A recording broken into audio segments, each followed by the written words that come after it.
Good morning. Good morning.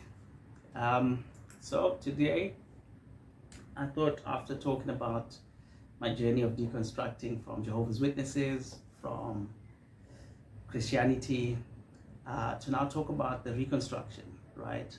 A lot of times people leave religion, and at least in the early phases, for most people, they still mirror the Christians that maybe push them out. In that they say there's no God, and they go around being the angry atheist, for example. And I think it's a phase that people go through, because in a sense they are embodying the thing that they're complaining about, right? And I went through that phase where I was telling my friends, telling my parents they must leave Jehovah's Witnesses, and it's false religion, it's this and that. And then I matured out of it.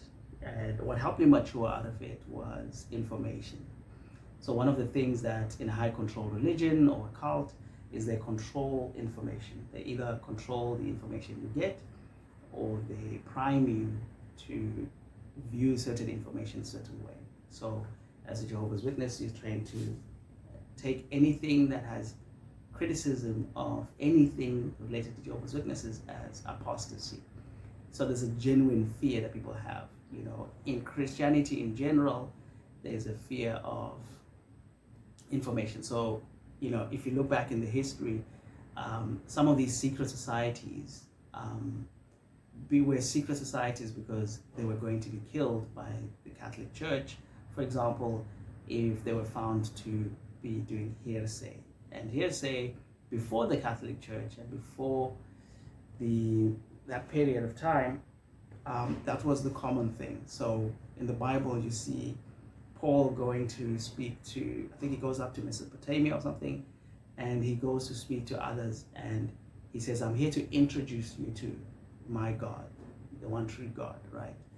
And the people there are talking about faith, religion, beliefs, and they're arguing, they're discussing, they're debating. It was healthy, it was normal. At some point in our history, it became hearsay, and if you said something, you could be killed for it. And that signature of energy carries through to today, where people are afraid to learn new information. So what helped me, I started reading more. I started watching more YouTube videos intentionally to understand different faiths, right? And not just the superficial level. And I started investigating a lot more about the Jewish faith, right? And realizing it's structurally different from Christianity. For them, it's more of a cultural thing, more of a faith, more of a ritual thing. It's rather than a belief in God. And as far as I understand it, there's a lot of Jewish sects that still carry this tradition of having intense arguments about God, the nature of God, right? And Jewish Kabbalah is an example of that, where they talk about the nature of God, right? And how God created man, Adam, right? And they look at the nature of God in a number of ways, and it's not dogmatic that this is what you should believe. It's more of it's more like a philosophical debate. They're not trying to convince you to convert you to be a panpsychist, right, or panentheist.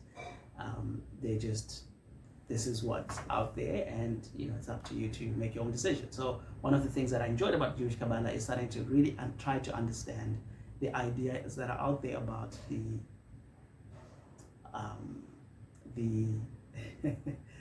about the nature of God, or at least what our minds can perceive, right? Is God outside the universe acting upon it? Is God inside the universe, right? So there's a universe and God is a part of it. He just happens to be a bigger part of us and controls us, right? And there are other gods that control other parts of the universe or other dimensions. Is God and the universe the exact same thing, right?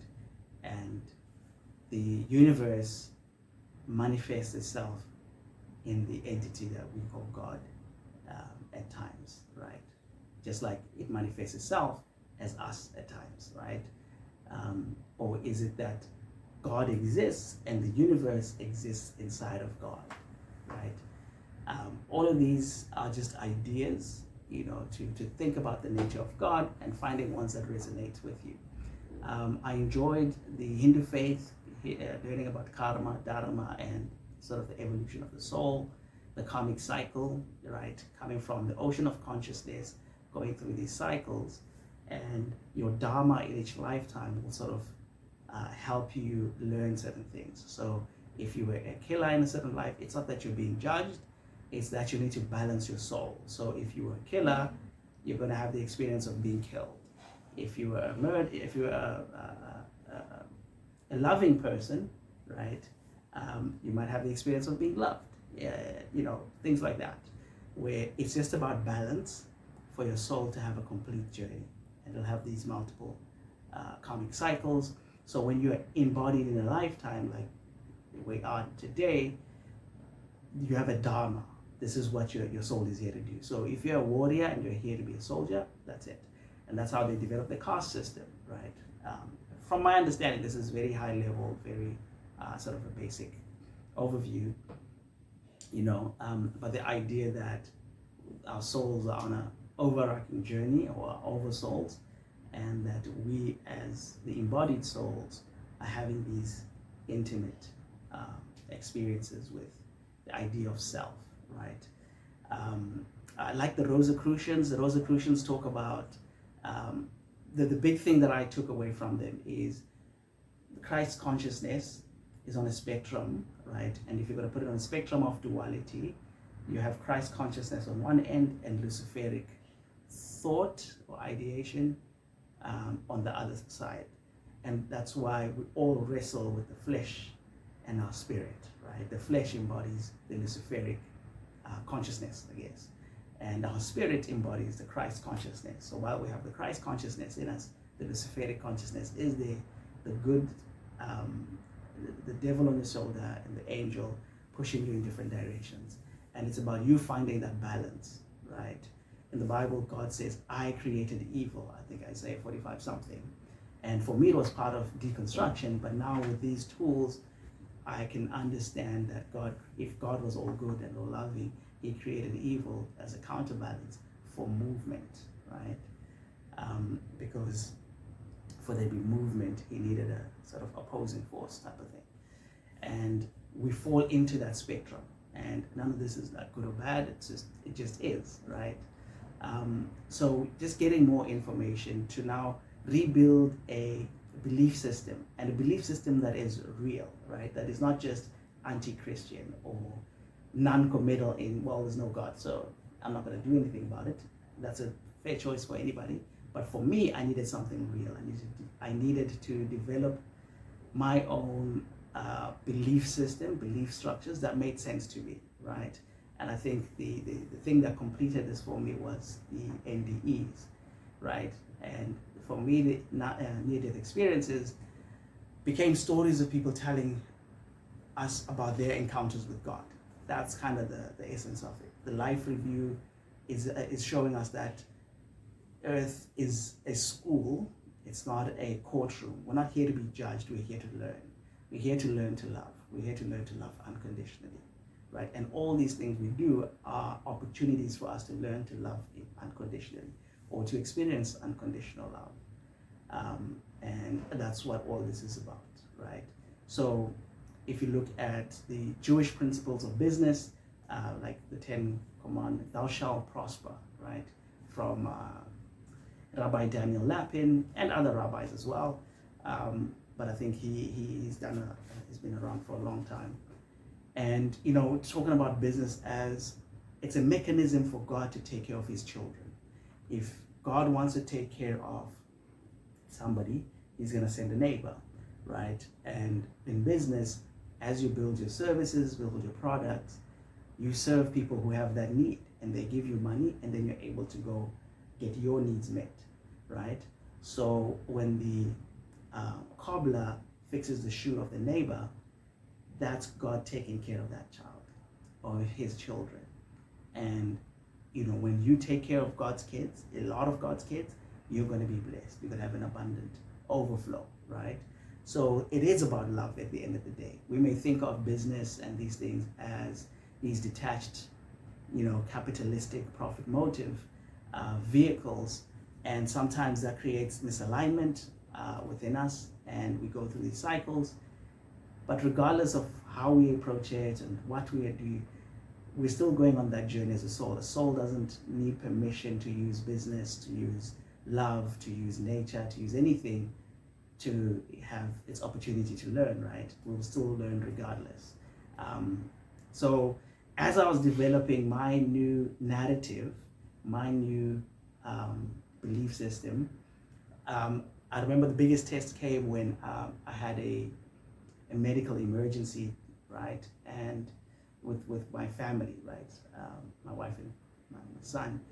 And when during that period, the initial impulse was to start praying, but not just praying in that begging manner that I was trained to as a Jehovah's Witness, to say, if God willing, if possible, you know what I mean?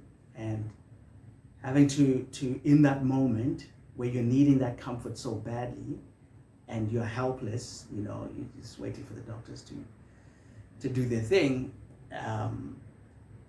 it's so visceral. And in that moment, that kind of prayer doesn't resonate with me. And I said, no, I cannot be praying like that, because the assumption is that they're not going to make it. I have to hold the faith and hold the belief that they are going to come out perfect and all right. Regardless of what happens, they will be perfect, right? Or my son will be perfect. And, that experience, I had to hold that.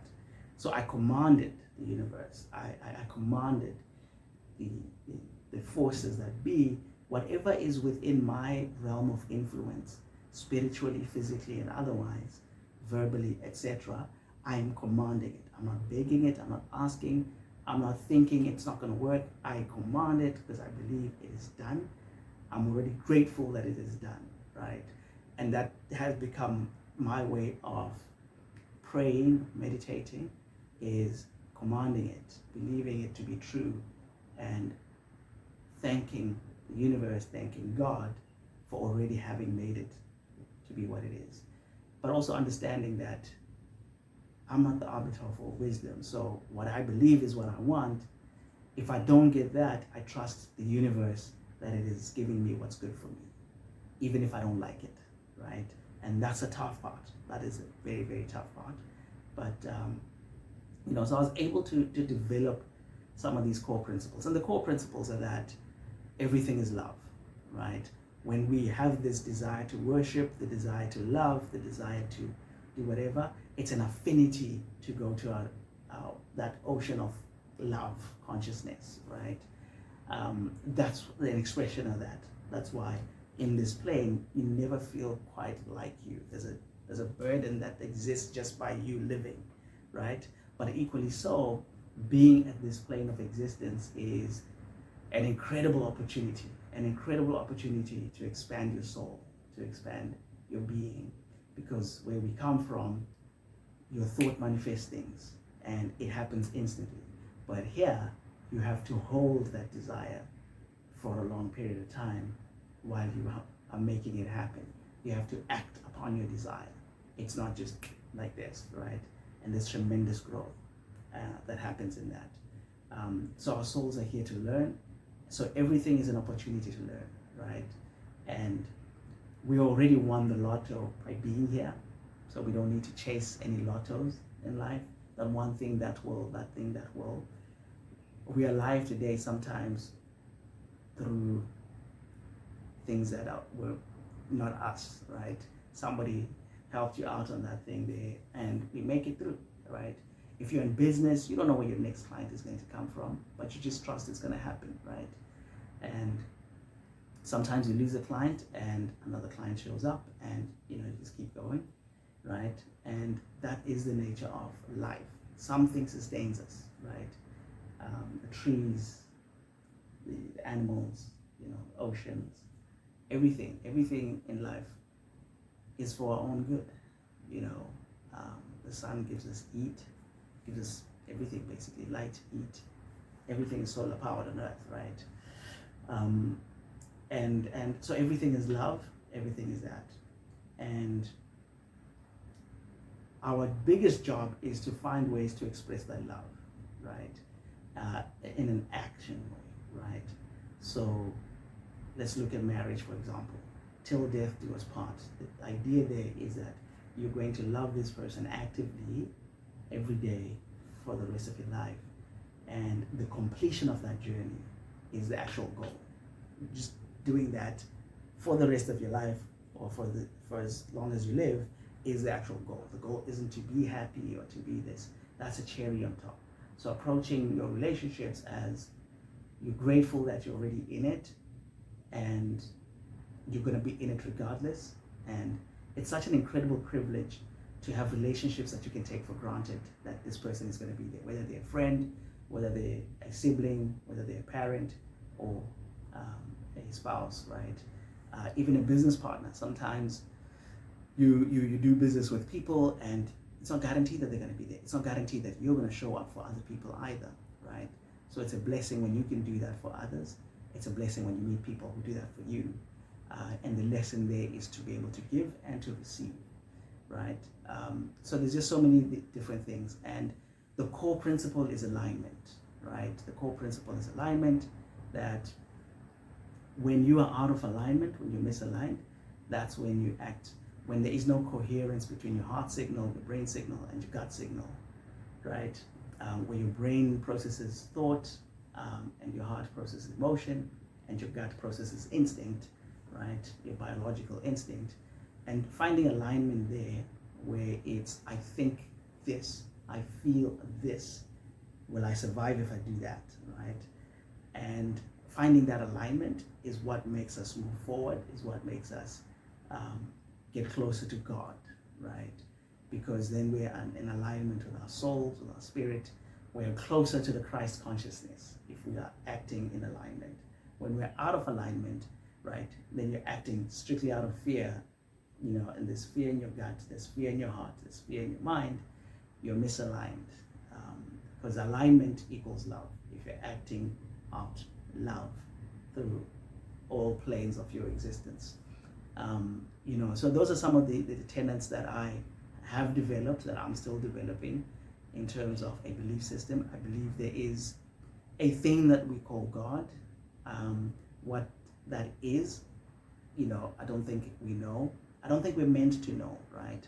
I think we're meant to have this experience by ourselves, and that's part of the journey. So God isn't, whatever God is, or the universe isn't necessarily interfering in our day-to-day lives, in our every choice, we've been bestowed that power to be able to do that, to make decisions for our lives, and we've been bestowed with an abundance of life force giving elements, right? You can literally just go outside and eat fruit from the trees to survive. You can find leaves that are non-poisonous and just, cook them and survive. People live on the street, literally, right?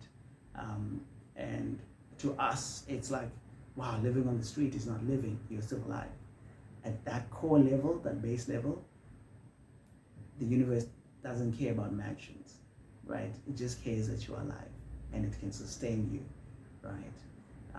Everything else is a cherry on top. So, there is something of that sort, whether it's a manifestation of the universe, whether it is the base of the universe, the mind of God, right? Is the basis of the universe, the quantum field of information, is what we call it, is the mind of God, or whatever configuration there is something, some force like that. And it's not for us to necessarily try to understand it like that mentally.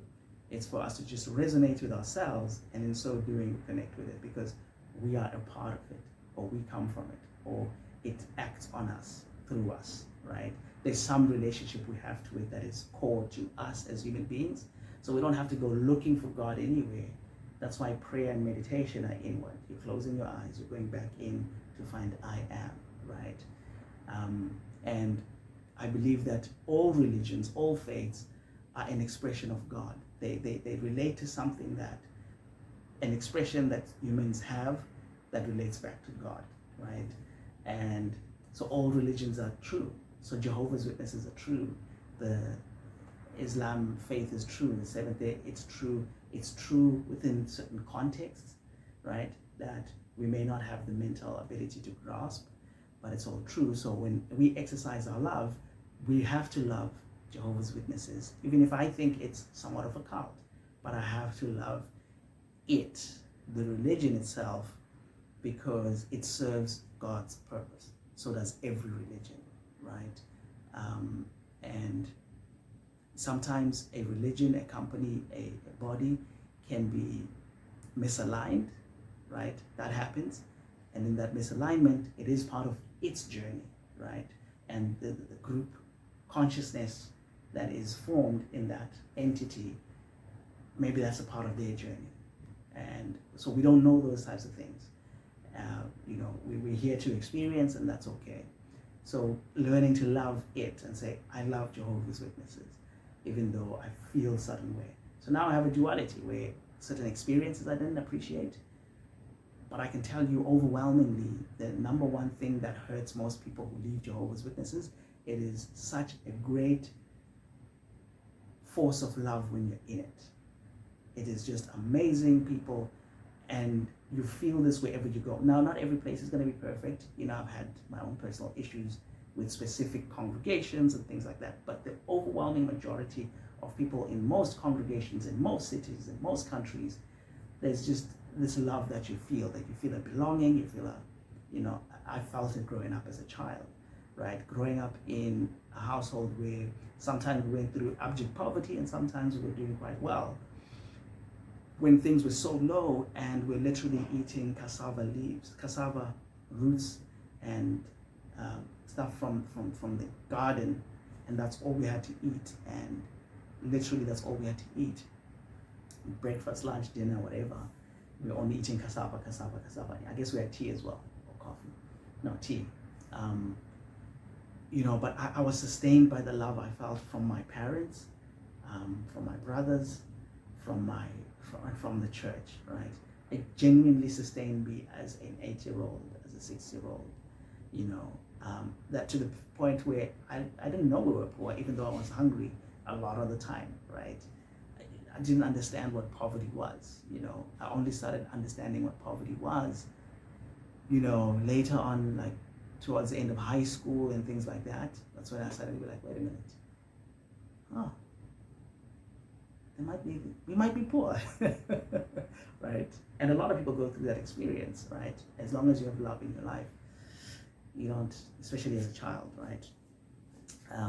So that's one of the difficult things when you leave Christianity, is for some people, they have found a community, right? So, I know people who go to church not for seeking truth like I do, but they're seeking connection. So once they find a community, they're not straining out the gnat, right? They're not looking for the straw in somebody's eye.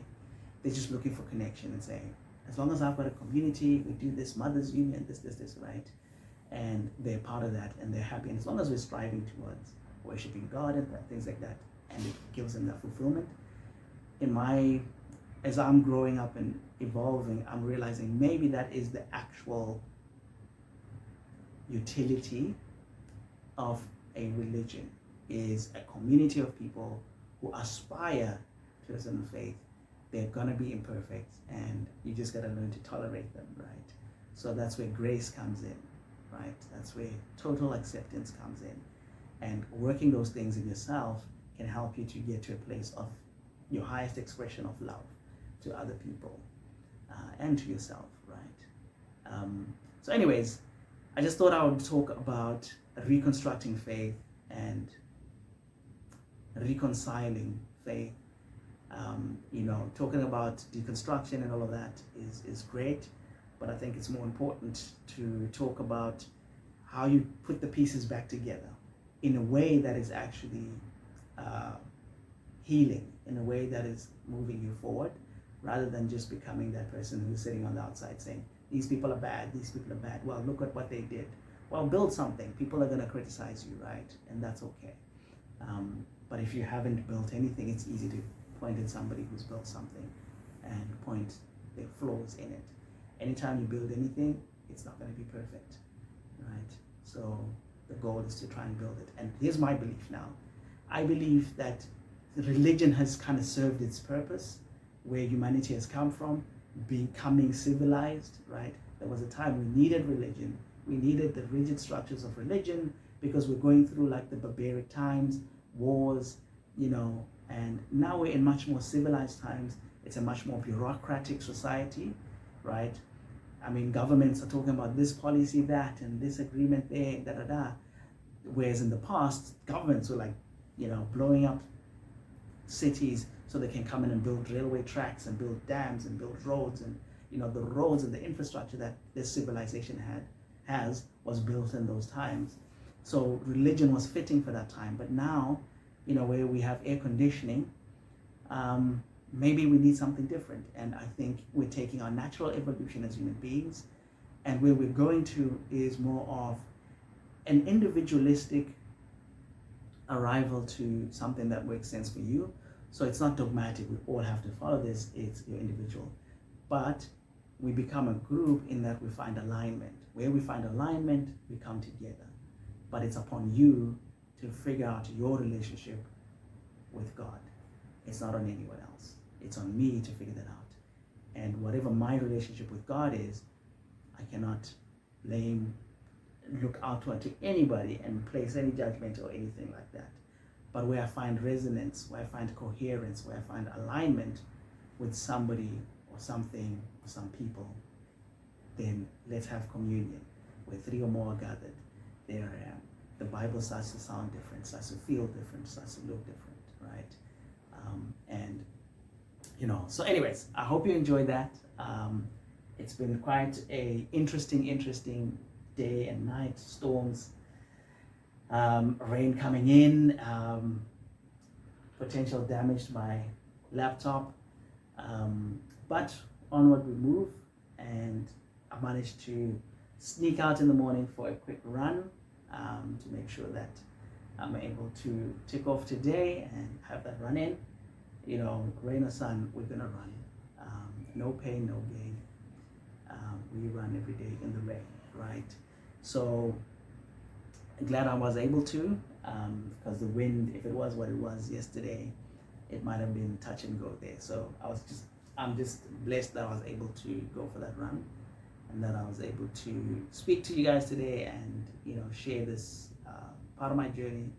I'm still forming it, and it'll be interesting to hear where some of you are in your journeys, and where you have arrived. So if you feel courageous enough to share in the comments, please do so. If not, that's okay. Thank you. Hey, have a good day.